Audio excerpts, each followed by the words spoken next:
সংবিধান সংস্কার পরিষদ নিয়ে সাধারণ মানুষের মতামত জেনেছেন ঝালকাঠি থেকে সহকর্মী আলামিন তালুকদার। তার কাছ থেকে জেনে নিই খবরাখবর।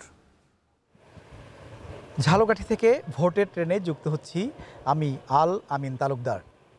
সংবিধান সংস্কারের আলোচনায় এখন সবচেয়ে আলোচিত বিষয় সংবিধান সংস্কার পরিষদ। যে পরিষদ রাষ্ট্র সংস্কারের লক্ষ্যে তৈরি, জুলাই জাতীয় সনদের ধারাগুলো সংবিধানে অন্তর্ভুক্ত করবে। কিন্তু এর মেয়াদ এবং গাঠনিক ক্ষমতা নিয়ে তৈরি হয়েছে বিতর্ক। চলুন জেনে নেই সাধারণ মানুষ এ বিষয়ে আসলে কি ভাবছে।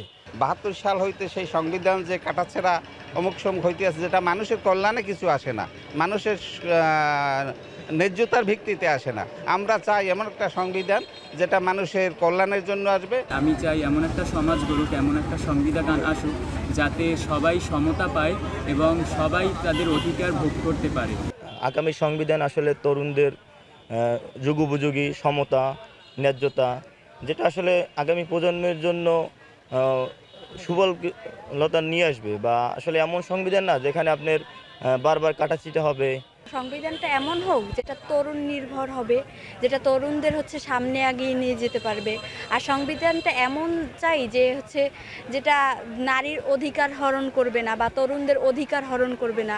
সংবিধান সংস্কার পরিষদের কাছে অবশ্যই আমাদের অনেক প্রত্যাশা রয়েছে, কিন্তু আমরা বিগত দিনে দেখেছি যে আমাদের জাতীয় সংসদে যেই দল ক্ষমতায় থাকে তারা তাদের স্বার্থ সিদ্ধ করার জন্য তাদের সুবিধা মতো সংবিধান বারবার কাটাছেঁড়া করা হয়েছে।